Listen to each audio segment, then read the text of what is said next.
Hello बच्चों, और कैसे हो। आज मैं आपका केमिकल रिएक्शंस एंड इक्वेशन जो कि सीबीएसई क्लास 10th का टॉपिक है, साइंस का पहला चैप्टर, इसका आज हम आपके लिए लेक्चर नंबर सेकेंड लेकर आया हूँ। बच्चों याद है क्या लेक्चर नंबर फर्स्ट में क्या पढ़े थे हम लोग? लेक्चर नंबर फर्स्ट में पढ़े हम लोग केमिकल रिएक्शंस क्या होते हैं। डे टू डे लाइफ में इसके एग्जांपल देखे थे। क्या देखे थे? फोटोसिंथेसिस में, कंबशन में, रस्टिंग में, रिस्पायरेशन में, डाइजेशन में, एक कैसे होते हैं, केमिकल रिएक्शन आखिर है क्या। ठीक है, याद है कुछ? नहीं याद है? अगर आपको पढ़ना है केमिकल रिएक्शंस होते हैं क्या हैं और डे टू डे लाइफ में एग्जांपल्स क्या हैं, तो आप मेरा इस चैप्टर का लेक्चर नंबर फर्स्ट देख लो। ठीक है क्या? आज हम बात करेंगे types of chemical reactions and chemical equations क्या होता है। केमिकल इक्वेशंस कितने टाइप्स के होते हैं, जैसे कि balance chemical equations and unbalance chemical equations. बच्चों बैलेंस केमिकल इक्वेशन यानी कि दोनों साइड में रिएक्टेंट एंड प्रोडक्ट दोनों साइड में नंबर ऑफ एटम सेम हो, या बोले तो दोनों साइड में मास सेम हो, यानी मास ऑफ द प्रोडक्ट के साइड में एटम्स का मास जितना होगा उतना ही मास आपका रिएक्टेंट के साइड में होना चाहिए। आगे बढ़ें क्या, पढ़ाएं क्या होते हैं, चलो देखो अच्छे से देखो। इसमें हम बात किए थे आपका केमिकल रिएक्शंस के बारे में हो गया था। केमिकल रिएक्शन का डेफिनेशन हो गया था। क्या बताया था डेफिनेशंस कि जब एक या एक से ज्यादा कंपाउंड जब मिलते हैं, रिएक्ट करते हैं, यानी रिएक्ट होना यानी कि उसमें कुछ चेंजेज आते हैं, केमिकली चेंजेज आते हैं, तो हमें कुछ नया प्रोडक्ट मिलते हैं। नया क्या मिलते हैं? प्रोडक्ट, जो कि एक से ज्यादा भी हो सकता है, जैसे कि H2 प्लस O2 क्या बन जाएगा? H2O। ठीक है क्या? तो क्या है इसमें कि उसका physical and chemical property change हो जाता है। ठीक है क्या, समझ में आ रहा? यानी कि रिएक्टेंट जो हम लिए थे ना बच्चा, वो प्रोडक्ट में क्या हुआ, उसका फिजिकल केमिकल प्रॉपर्टी चेंज हो गया, यानी कि वो केमिकल रिएक्शंस हो गया। ठीक है क्या? केमिकल रिएक्शंस कैसे पता चलेगा केमिकल रिएक्शंस हो रहा है यहाँ पे? भैया वो तुम्हें बताएगा तो नहीं ना कि बेटा हम यहाँ पे केमिकल रिएक्शन हो रहे हैं, क्यों? तो केमिकल रिएक्शन में कैसे पता चलता है, तो आपको हम पिछली क्लास में बताए हैं केमिकल रिएक्शन पता चलने का रीजन क्या क्या है। उसमें कलर चेंज हो जाएगा। कलर चेंज यानी कि पहले कुछ और कलर रहेगा, जैसे कि कॉपर सल्फेट CuSO4, उसमें आप आयरन डाल दो Fe। ठीक है क्या? तो Fe क्या करेगा ना, Cu को डिस्प्लेस कर देगा। एग्जांपल है डिस्प्लेसमेंट रिएक्शन का, एग्जांपल है, हम लोग पढ़ेंगे आगे। तो जब आप ब्लू कलर में डालोगे ना Fe, तो कैसा कलर हो जाएगा? ग्रीनिश कलर हो जाएगा, यानी कलर चेंज हो जाएगा, और कॉपर अलग हो जाएगा, CuSO4 से बन जाएगा FeSO4 एंड प्लस Cu। आ रहा है क्या समझ में? नहीं आ रहा? चलो कोई नहीं, आगे भी पढ़ेंगे इसका रिएक्शंस। ठीक है क्या? ऐसे कलर चेंज हो गया, टेम्परेचर राइज हो जाएगा, टेम्परेचर डाउन हो जाएगा। चेंज इन टेम्परेचर बोले तो टेम्परेचर या तो बढ़ेगा या तो टेम्परेचर घटेगा।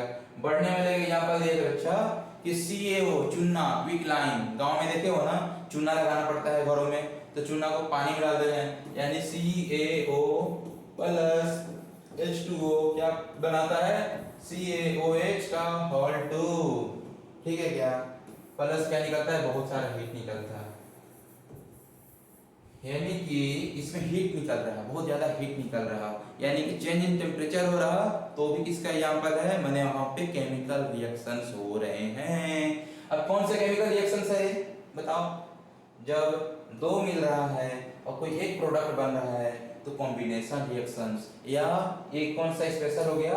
Exothermic reaction. एक्सोथर्मिक बोले तो जिसमें हीट निकलता है। बेटा वैसा कोई भी केमिकल रिएक्शन जिसमें हीट निकलेगा वो क्या होता है? क्या होता है? याद है क्या?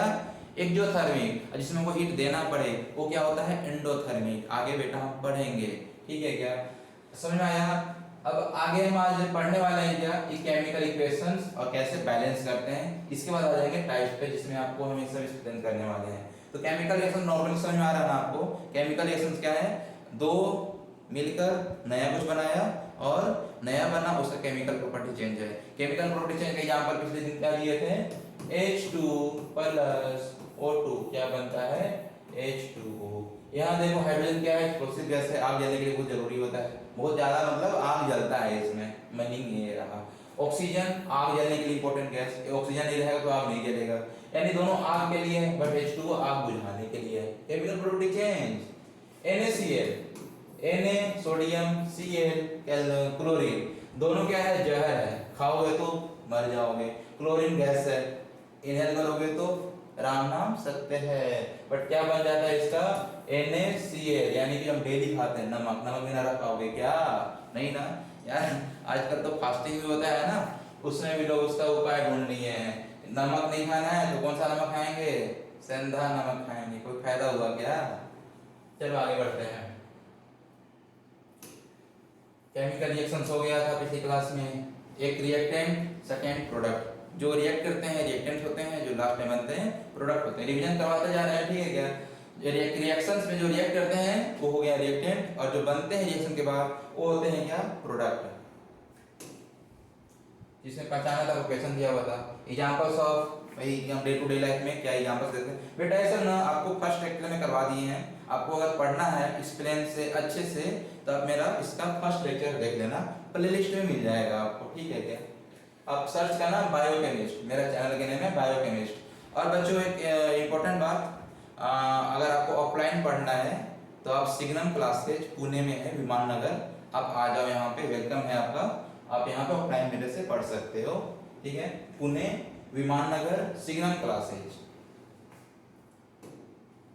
फोटोसिंथेसिस में क्या होता है याद है, सनलाइट के प्रेजेंस में क्लोरोफिल क्या करता है, प्लांट में जो क्लोरोफिल होता है ग्रीन प्लांट में तो CO2 लेता है, ठीक है, एक एयर से, और जमीन से क्या लेता है, H2O, क्या बना देता है, CO2 लिया, H2O लिया, क्या बन गया आपका, ग्लूकोज बन गया, ठीक है क्या। ग्लूकोज और साथ में आपको ऑक्सीजन रिलीज करता है। क्या बताया बेटा पिछली क्लास में आपको हम, कि ऑक्सीजन में कहाँ से मिलता है, फोटोसिंथेसिस से ही मिलता है।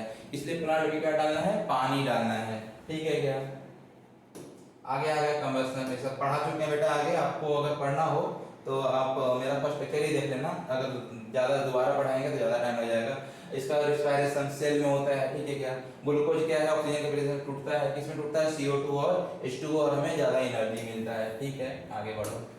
रस्टिंग, चित्ती लगना, डाइजेशन प्रोसेस बताया था, एक्सप्लेन किए थे कि प्रोटीन किसमें टूटता है, अमीनो एसिड में टूट जाएगा, जिसमें स्मॉलेस्ट मॉलिक्यूल जिससे बने हैं वो बिल्डिंग ब्लॉक, ठीक है। किसी को तोड़ोगे आप एंजाइम लगाकर तो अपने बिल्डिंग ब्लॉक में, अब घर को तोड़ोगे तो क्या मिलेगा, आपको ईंट मिलेगा। उसी तरह प्रोटीन तोड़ोगे तो प्रोटीन जिससे बना है ना, तो क्या होता है, अमीनो एसिड, तो अमीनो एसिड मिलेगा।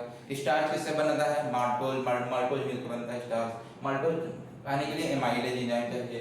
माल्टोज किससे, माल्टोज के क्या बनेगा, ग्लूकोज प्लस ग्लूकोज बन जाएगा, यानी ग्लूकोज मिल जाएगा। माल्टोज से ग्लूकोज बदलने के लिए कौन सा एंजाइम चाहिए बताओ, माल्टेज। एज लगा है ना, यानी कि ये एंजाइम है। उसी तरह लिपिड, लिपिड के लिए क्या होता है पता है क्या एंजाइम बेटा, यहाँ पे लाइपेज होगा,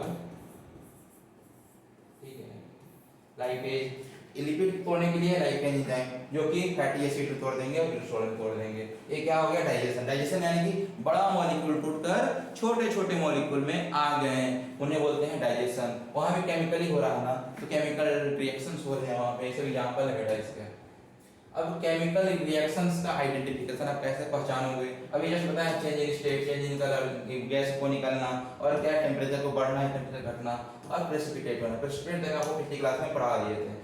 चेंज इन स्टेट यानी कि अगर रिएक्टेंट में सॉलिड है तो इधर क्या हो जाएगा, प्रोडक्ट में कुछ चेंज हो जाएगा, सॉलिड है तो इधर लिक्विड हो जाएगा, गैस हो जाएगा, कुछ अगर ऐसा चेंज हो गया तो आपका हो जाएगा वो केमिकल रिएक्शन कहा जाएगा। चेंज इन कलर, स्टार्टिंग में कुछ और कलर है, बाद में कुछ और कलर हो गया तो वो भी हो गया क्या चीज, चेंज इन कलर, यानी केमिकल रिएक्शंस हो रहा है। इवोल्यूशन ऑफ गैस यानी गैस को निकलना, ऐसा कोई भी रिएक्शन जिसमें गैस निकल रहा है यानी इवोल्यूशन ऑफ गैस हो रहा है, यानी वो भी केमिकल रिएक्शन का एग्जांपल है। चेंज इन टेम्परेचर, टेम्परेचर बढ़ रहा है, टेम्परेचर घट रहा है, तो भी किसका एग्जांपल है, केमिकल रिएक्शंस का। अब दोस्तों यहाँ देखो, change in temperature, temperature change, तो ऐसे कई रिएक्शंस हैं जो आपको दिखाएगा नहीं कि टेम्परेचर चेंज हो रहा है, बट टेम्परेचर चेंज जितने भी कॉम्बिनेशन रिएक्शंस है ना, कॉम्बिनेशन रिएक्शंस और डिकम्पोजिशन रिएक्शन, यानी कि जो टूटने वाले रिएक्शंस होते हैं और जो जुड़ने वाले रिएक्शंस होते हैं, ठीक है, कैपिटाइज पढ़ेंगे, उसमें टेम्परेचर चेंज होना ही होना है, एक्सोथर्मिक और एंडोथर्मिक होगा ही होगा। अगर स्मॉल अमाउंट का है आपको दिखेगा नहीं, ठीक है, ऐसा हो सकता है। जैसे चूना वाला सब में नहीं होता, चूना में बहुत ज़्यादा हीट निकलता है तो उसमें दिख जाता है, हीट दिखाना पड़ता है। चलो आगे बढ़ो। चेंज इन स्टेट हो गया, चेंज इन कलर हो गया, देखो ब्लू से क्या हो गया, ग्रीन। ये सब आपको पिछली क्लास में पढ़ा दिए हैं बच्चों, फिर से बोल रहे हैं, पिछली क्लास में हो चुका है सब। अगर आपको पढ़ना है तो आप मेरा फर्स्ट लेक्चर देख लेना। इवोल्यूशन हो गया, change in temperature, formation of precipitate हो गया क्या। अब आ जाओ केमिकल इक्वेशन पे बच्चों, केमिकल इक्वेशन। अभी तक में पीछे अगर कुछ डाउट है तो आप मेरा फर्स्ट लेक्चर पे आप कमेंट करके पूछ लेना, ठीक है क्या। अब यहाँ से चलते हैं केमिकल इक्वेशंस। देखो केमिकल इक्वेशंस क्या है, एक तरह से केमिकल रिएक्शंस ही है। क्या, केमिकल रिएक्शन ही है। अगर हम केमिकल रिएक्शंस को जैसे hydrogen react with oxygen then form क्या, water, sodium react with chlorine then form sodium chloride, नमक, ऐसे जो भी कुछ भी रिएक्शंस है, अगर ऐसे लिखा हुआ है तो क्या केमिकल रिएक्शंस।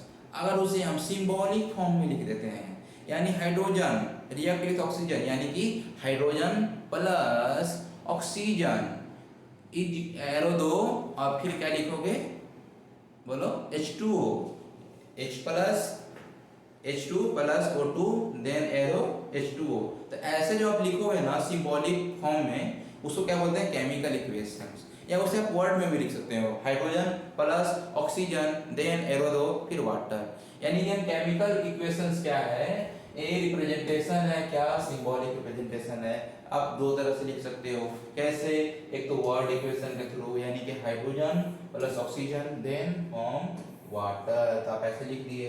या आप इसके सिंबॉलिक में उसका फॉर्मूला में लिख सकते हो, हाइड्रोजन क्या होता है H2 कर दिए, प्लस ऑक्सीजन का O2 एरो दिए, और क्या बन गया, वाटर क्या होता है H2O। अब इससे क्या करो कि जो भी हम केमिकल इक्वेशंस लिखते हैं ना, वो होना चाहिए बैलेंस होना चाहिए। बैलेंस यानी कि जितना एटम हमारा लेफ्ट हैंड साइड में है उतना ही एटम हमें राइट हैंड साइड में होना चाहिए। यानी कि जितना एटम हमारा रिएक्टेंट साइड में है उतना ही एटम हमारा प्रोडक्ट के साइड में होना चाहिए। या बोले तो जितना मास हमारा रिएक्टेंट साइड में है उतना ही मास हमारा प्रोडक्ट के साइड में होना चाहिए। इसलिए हम इसे बैलेंस करते हैं। क्या, बैलेंस करते हैं। देखो बैलेंस कैसे हुआ, पहले यहाँ था नॉर्मल H2 था, 2 था, यहाँ पे 2 था, O2 यहाँ 2 है ना, एक ही वो बना था, इसलिए हमें 2 लगाना पड़ा है यहाँ पे, ठीक है क्या। 2 लगा दिए तो हाइड्रोजन हो गए 4, हाइड्रोजन 4 करने के लिए यहाँ भी 2 लगाना पड़ा। अभी पढ़ने वाले हैं कैसे हम बैलेंस करते हैं किसी इक्वेशंस को, ठीक है क्या। बहुत ही अच्छा नियम पढ़ाएंगे केमिकल इक्वेशन को बैलेंस करना, बहुत ही धांसू तरीका है। आप बस ध्यान से देखते रहो अच्छे से वीडियो।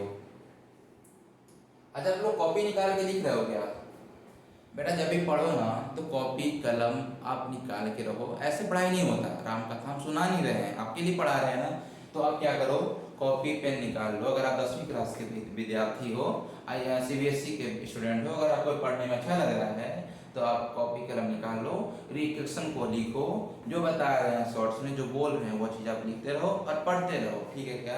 साथ में NCERT बुक भी रख सकते हो, उसमें आपको काफ़ी एग्जाम्पल्स दिख जाएंगे, ठीक है। आगे बढ़े। अब देखो केमिकल इक्वेशंस से हमें और क्या क्या चीज़ मिलती है जानकारी। केमिकल में बहुत छोटा चीज़ में लिख लिया ना, केमिकल इक्वेशन बहुत स्मॉल में लिखा गया, उसमें और भी जानकारी हम रख सकते हैं। ऐसा करो ना कि ऐसा रिएक्शन लिखो ना कि छोटा सा में जितना में इंफॉर्मेशन मिल पाए, तो उसमें क्या क्या इन्फॉर्मेशन दिया जा सकता है। अब जो रिएक्टेंट यूज किए हैं ना, रिएक्टेंट सॉलिड है कि लिक्विड है या गैस है। अब जो प्रोडक्ट बन रहा वो क्या बन रहा, प्रेसिपिटेट बन रहा कि गैस बन रहा कि सॉलिड है कि लिक्विड है, एक्वस है। तो जितनी भी इंफॉर्मेशन हम सारी इंफॉर्मेशन वहाँ पे हम डाल सकते हैं। दूसरी इंफॉर्मेशन क्या, कितना एटम इधर था कितना एटम इधर है, वो हमें मॉलिक्यूल भी पता चलता है। तो यहाँ देखो, अगर सॉलिड है तो क्या यूज करेंगे S, लिक्विड है तो लिक्विड का L, गैस है तो गैस का G, एक्वस है तो एक्वस का एक ही। एक्वस जानते हो क्या, चलो ठीक है। वाटर, कोई सॉलिड मॉलिक्यूल अगर उसमें घुला हुआ है। अब देखो जैसे कोई रिएक्शन है, सोडियम H2O क्या बनाएगा, NaOH और वाटर। अब यहाँ पे क्या है कि अगर ये सॉलिड है सोडियम, यहाँ क्या बन गया, एक्वस बन गया। आया क्या समझ में, ये ऐसा आप सिंबल दिखा देते हो। अगर गैस H2O क्या है यहाँ पे, वो लिक्विड नहीं, H2O यहाँ गैस है, यानी कि स्टीम फॉर्म में बाहर निकल रहा है। चलो आगे बढ़ते हैं। कोई दिक्कत, कोई दिक्कत है तो कमेंट करो बेटा।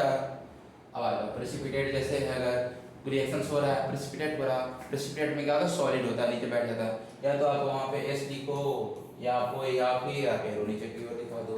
अब या तो गैसियस स्टेट में है, गैस बन रहा, या तो गैस G लिखो या तो उसको एरो से ऊपर दिखा दो। आया क्या समझ में, H2 को हम एरो ऊपर दिखा दिए, यानी गैस है ऊपर उड़ रहा है, ठीक है क्या। यहाँ पे प्रेसिपिटेट बन रहा बेरियम पे, सल्फेट PaSO4, ये प्रेसिपिटेट को नीचे एरो से दिखा दी। आया क्या समझ में? ये सब इन्फॉर्मेशन हमें एक केमिकल इक्वेशंस में सारी इन्फॉर्मेशन होना चाहिए, तभी केमिकल इक्वेशन अच्छा माना जाता है। ठीक है, अब देखो टाइप्स ऑफ केमिकल इक्वेशन आ गया ना वहीं पे। टाइप्स ऑफ केमिकल इक्वेशन पे दो टाइप्स होते हैं बेटा। स्टार्टिंग में जैसे पढ़ाएं आपको, बताएं आपको क्या balance chemical equations and unbalance chemical equations. Balance chemical equation बोले तो मास सेम। अब देखो अगर मार्केट गए हो गया सब्जी लेने, वहां पे क्या होगा, एक तराजू होता है जिसमें दोनों साइड तौलने के लिए रहता है। इसमें क्या होगा, 3 धागा लगा रहेगा बेटा, और इधर भी 3 धागा से बंधा रहता है, और बीच में एक डंडा रहता है। क्या? डंडा में यहाँ पकड़ने के लिए रस्सी रहेगा, यहाँ मुट्ठी से आगे पकड़ेगा। अब क्या होता है कि आपको जैसे 1 kg कुछ लेना है, सामान बोले तो सब्जी मान लो लेना है। अब 1 kg के यहाँ पे क्या है, वो बटखारा चढ़ाएगा। ठीक है, तो जितना मास उधर है ना उतना ही मास इधर करने के लिए बैलेंस करता है।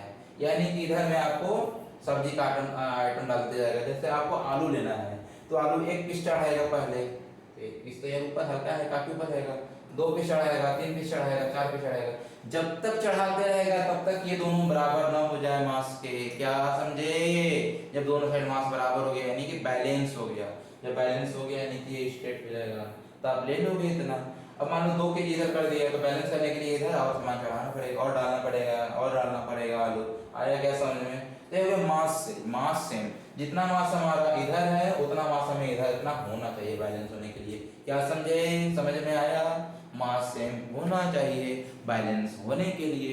या फिर बोले तो एटम सेम होना चाहिए, जितना इधर है उतना इधर होना चाहिए। आ गया समझ में? वही चीज है यहाँ पे बैलेंस केमिकल इक्वेशंस। आप इसका एसएस ले लो। ठीक है, हो गया क्या? बोलो, आया कि नहीं आया? समझ में आया? चलो आगे बोलो। अनबैलेंस केमिकल इक्वेशंस जिसमें सेम नहीं है, इधर कुछ और है इधर कुछ और है, उसे हमको बैलेंस करना पड़ेगा। आया क्या समझ में? यहाँ पर देखो Fe प्लस H2O क्या बन गया, Fe3O4।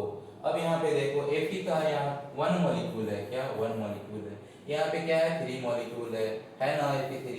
यानी कि बैलेंस है क्या, उधर एक है इधर बैलेंस है क्या, नहीं है ना, तो क्या होगा अनबैलेंस केमिकल। देखो पिछली क्वेश्चन देखो, Zn H2SO4 क्या बन गया, ZnSO4 प्लस H2।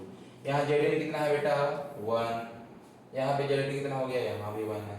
दोस्तों यहाँ पे H2 कितना है, 2 है, हाइड्रोजन 2 है, यहाँ पे हाइड्रोजन में 2 है। सल्फर कितना है 1 है, यहाँ पे सल्फर 1 है। ऑक्सीजन कितना है 4 है, यहाँ पे ऑक्सीजन 4 है। आया क्या? बोलो बोलो बोलो, आया क्या? हो गया ना? मतलब बैलेंस केमिकल इक्वेशंस है। आगे वाला अनबैलेंस केमिकल इक्वेशंस है। अब चलो बैलेंस अनबैलेंस हम करते क्यों हैं, आखिर करना क्यों चाहिए सर, बैलेंस करना क्यों जरूरी है? तो बेटा आप पढ़े होगे law of conservation of mass, यानी कि मास को हम ना बना सकते हैं और ना मास को घटा सकते हैं। यानी कि मास कैन नाइदर बी क्रिएटेड और नॉट बी डिस्ट्रॉयड। ना मास को हम क्रिएट कर सकते हैं और ना बर्बाद कर सकते। जितना मास इधर और पहले था उतना मास रहेगा, पहले चेंज हो जाएगा, वो फॉर्म चेंज कर दो, लेकिन मास सेम होना चाहिए। इसी चीज को देखते हुए यानी कि मास बोले तो जितना प्रोडक्ट में मास है, जितना प्रेजेंट इन द प्रोडक्ट, जितना प्रोडक्ट में मास है उतना आपको होना चाहिए, इक्वल होना चाहिए total mass of the present in the reactant. जितना मास आपको प्रोडक्ट साइड में है उतना ही मास आपको रिएक्टेंट के साइड में होना चाहिए, तभी वो लॉ को फॉलो करके law of conservation of mass. ठीक है क्या? आप लोगों को गलत तो साबित कर नहीं सकते हो, तो आपको जितना इधर बना है यानी उतना इधर होना चाहिए। ठीक है क्या? अदर ऑर्डर कर सकते हो, जितना एटम सब पढ़ा चुके हैं बेटा, जितना एटम उधर है उतना एटम इधर होना चाहिए। चलो आप इसका एसएस ले लो। हो गया क्या? चलो आगे बढ़ो। अब देखो केमिकल रिएक्शन को बैलेंस कैसे करते हैं।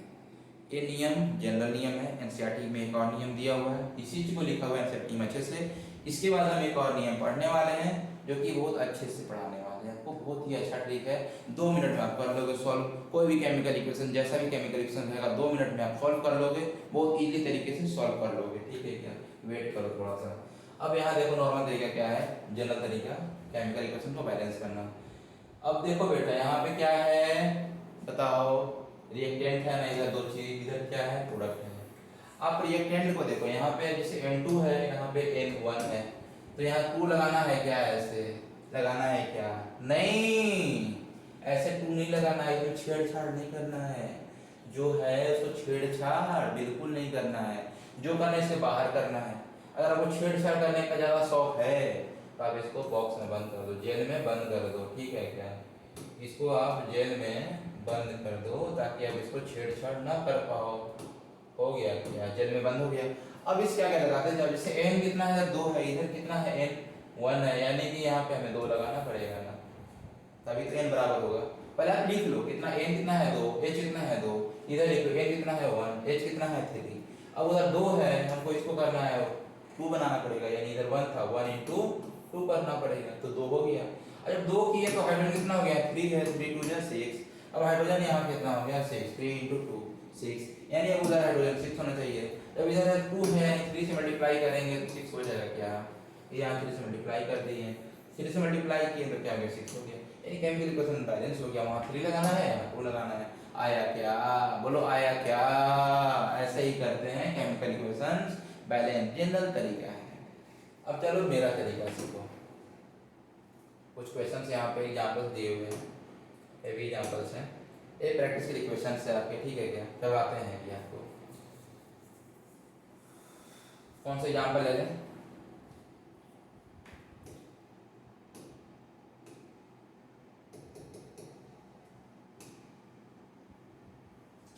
कोई एग्जाम्पल ले लो आप, जैसे देख लो आप C2H6 क्या हुआ है? इथेन, इथेन को ऑक्सीजन के प्रेजेंस में जलाया गया, ऑक्सीजन, तो क्या निकलेगा? CO2 प्लस H2O होता है। ये कोई भी अगर आप किसको जलाते हो तो क्या है? हाइड्रोकार्बन, कोई भी हाइड्रोकार्बन को आप ऑक्सीजन के प्रेजेंस में जलाओगे तो CO2 एंड H2O निकलेगा, प्लस आपका हीट भी निकलता है, ठीक है क्या? यहाँ पे क्या है? H2O and CO2। चलो इसी से हम सीखते हैं बैलेंस करना। जब सीख जाएंगे आप सारे इक्वेशंस कर सकते हो, ठीक है क्या? आ जाओ, ब्लैंक पेज कहाँ पे है? यहाँ पे देखो, ब्लैंक पेज है। यहाँ आप सीखने वाले हो, दिख रहा है क्या कलर? येलो ले लेते हैं। ध्यान से बेटा, बहुत ही इंपॉर्टेंट टॉपिक है अभी जो चलने वाला है, how to balance chemical equations. बहुत ही एक नया तरीका, 2 मिनट में आप सीख जाओगे how to balance the chemical equations. अब देखो केमिकल इक्वेशन देख लेंगे आप। वो वाला जो था हाइड्रोकार्बन वाला क्या था? C2H6 प्लस O2 क्या बन रहा है? CO2 plus H2। अब देखो ध्यान से, लिख लिए, कहानी खत्म। बहुत सिंपल तरीका है। पहला तरीका क्या है? इसमें आपको 2 उधर है रिएक्टेंट, 2 इधर प्रोडक्ट है, यानी हम क्या रूल अपनाएंगे यहाँ पे? ABCD rule. क्या नाम क्या है? ABCD rule. अगर इधर 5 बन गया तो 3 प्रोडक्ट बन गया तो क्या नाम हो जाएगा? ABCDE, ABCDE रूल, ठीक है क्या? अब ABCD रूल क्या कहता है? जितने रिएक्टेंट है ना, सबका नेम लिख दो। फर्स्ट वाला reactant A, second reactant B, सबका नाम लिख दे रहे हैं, ठीक है क्या? Third product C, fourth product D, नाम लिख दिए क्या? अब सबका जो एटम है, फर्स्ट क्या था? फर्स्ट क्या था? सारे का नामकरण कर दो, ABCD कर दिए। सेकेंड स्टेप आप कॉपी में लिखते रहो बेटा, कॉपी में आप लिख लो कि first reactant A, second reactant B, अब जो उसके आगे जो है उसको C, उसके आगे जो है D, नाम लिख लिए, हो गया। आया समझ में? आ गया। अब क्या करना है? एटम को देखना है। पहला कौन सा एटम मिला है? कार्बन, येलो ले ले, कार्बन, कार्बन लिख लो। कार्बन कितना है? 2, यानी 2 into A कितना हो गया? 2A। कार्बन में चल रहा है, ठीक है? 2A, कार्बन और इधर नहीं है ना, 2A, यानी कि आप इक्वल कर देंगे। रिएक्टेंट का उधर हो गया, इक्वल टू प्रोडक्ट में कितना कार्बन है? प्रोडक्ट में कार्बन बताओ कितना है? कार्बन यहाँ पे 1 है ना, 1, यानी 1 into C कितना हो गया? C, 1 into C equal to C, यानी 2A equal to C। Carbon का कहानी खत्म। कार्बन के बाद क्या है?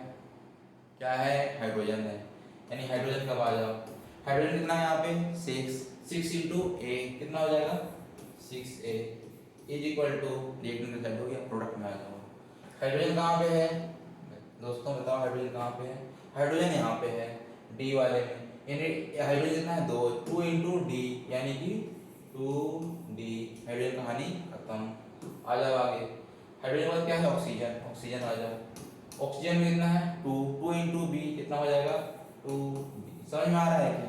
नहीं आ रहा तो आप दोबारा कमेंट कर लेना, मैं दोबारा बता दूंगा, ऐसे एक वीडियो बना दूंगा हाउ केमिकल इक्वेशंस, ठीक है। एबीसीडी रूल 5 मिनट का एक अलग से वीडियो बना दूंगा, या तो आप इसी को दोबारा बैक करके देख लेना, ठीक है क्या। ऑक्सीजन कितना हो गया 2 मॉलिक्यूल है, 2 एटम है, 2 into b 2b is equal to, इधर ऑक्सीजन कितना है बताओ 2 इंटू सी 2c। और है क्या ऑक्सीजन, ऑक्सीजन यहाँ भी है, यानी 2c प्लस ऑक्सीजन 1 है यहाँ पे 1 इंटू डी यानी कि आ गया क्या। अब सुनो ध्यान से, क्या क्या क्या ध्यान से आपको ये सुनना है कि ऐसा कोई भी वेरिएबल लो, ऐसा कोई भी वेरिएबल चूज करो जो एटलीस्ट 2 में हो। जैसे ए लेते हो तो ए यहाँ पे है ना, ए यहाँ पे है क्या है, यानी कि वे ले सकते हैं। आपको मानना है let a is equal to 1, आपको 1 मानना है, किसको मानोगे। अब मान लो सी लेते हो तो सी यहाँ पे है, इसमें है नहीं है, इसमें है यहाँ पे है सी, यानी सी बराबर भी 1 मान सकते हो। मान लो अगर डी लेते हो तो डी यहाँ नहीं है, यहाँ है, यहाँ डी बराबर 1, यानी इसमें आप कोई को भी मान सकते हो, ए बराबर 1, बी बराबर 1, सी बराबर कुछ भी मान सकते हो। हम ए बराबर 1 मान लेंगे यहाँ, ए बराबर 1। अब मान लो ले क्या हुआ जी,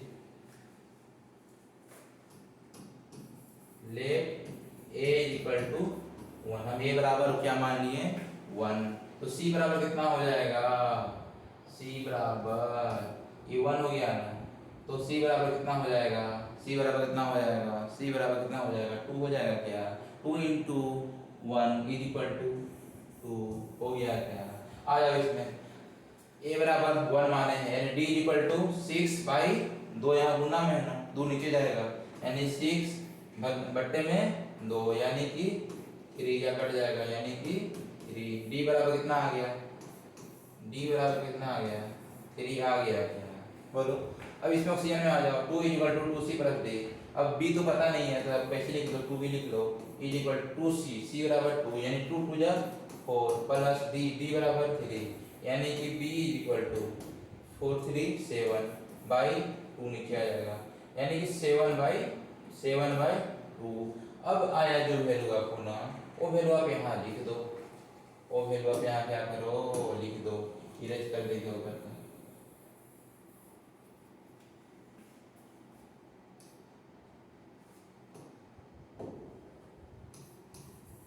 वो वैल्यू आप यहाँ लिख दो।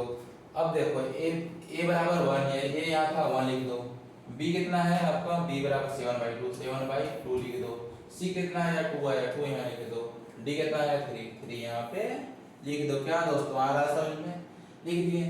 सर यहाँ तो फ्रैक्शन आ गया, क्या करें अब। तो बेटा जब फ्रैक्शन आ जाता है ना, तो फ्रैक्शन को हटाने के लिए, जैसे मान लो 7/2 है ना, अब 2 को हटाने के लिए क्या करोगे, 2 से मल्टीप्लाई करोगे ना जी, तो 2 कट जाएगा, फ्रैक्शन हट गया क्या।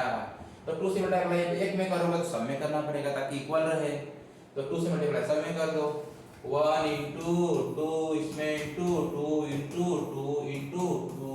अब आ गया हमारा आंसर क्या, देखो 2 इंटू 1 2, C2H6 हो जाएगा, 2C2H6। आ जाओ 2 2 क्या हो गया, कैंसिल हो गया, क्या बच गया 7 प्लस 7 O2 एरो, 2 इंटू जा 4, 4CO2 प्लस 3 2 जा 6 6H2 हो गया क्या बैलेंस, 2C2H6 प्लस 7O2 जो बनेगा आपका 4CO2 प्लस 6H2 बैलेंस हो गया क्या। बताओ आया क्या समझ में। ए इसका नाम है ABCD रूल। आप ऐसे बैलेंस कर सकते हो, क्या बताएं इसमें, आप पहले ABCD नामकरण दो, उसके बाद एटम का लिख लो, रिएक्टेंट साइड में is equal to product side में किसी एक को मान लो इज इक्वल टू 1, और उसके बाद सबका वैल्यू निकालो, वैल्यू पुट कर दो, फ्रैक्शन में आया, जो फ्रैक्शन में आया उससे सबको मल्टीप्लाई कर दो। आया क्या समझ में।